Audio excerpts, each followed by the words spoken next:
What's up, everyone? So I wanted to explain something to you that I think you guys probably have like an idea of, but you really should know.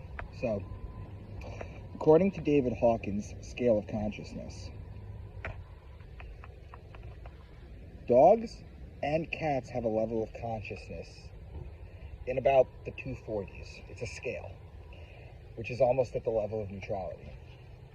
He also stated that 49% of Americans are below the level of consciousness of 200, which means they live basically, primarily, in states of consciousness like pride, anger, fear, guilt, shame. So basically, to summarize, your average dog or cat, according to him, has a higher level of consciousness than about half the people in America, and it's weirder than that.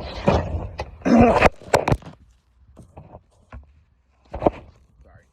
Weirder than that, guys, because we do know that when it comes down to it, 50%, is it 50%? It's an extraordinarily high number of people don't have inner monologues. They don't have that voice narrating their thoughts in there. They just kind of just go with the flow instead. So what this needs to remind you guys is that you look at your average person, right? Half the world is dumber than him. Half the world. So when you're talking this kind of esotericism and this kind of Gnostic and higher level thinking, mysticism, whatever you want to call it, you should be aware that we're not all on the same level.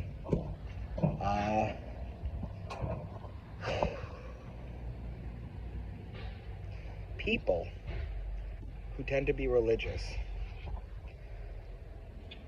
tend to have what's known as the VMAT2 gene, which allows them to believe in this type of stuff. But you guys have to understand is that half the population is less consciously aware than you.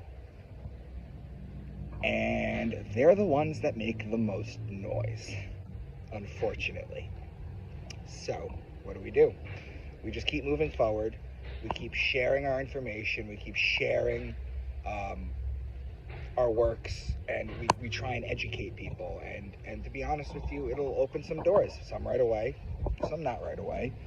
One of my closest friends right now, Chrissy, I sent her my epic video, God, like a year and a half, 2 years ago. And it took her like a good year to even look at it.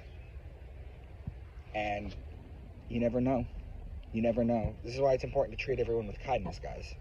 You treat everyone with kindness, and you don't know what anybody's going through.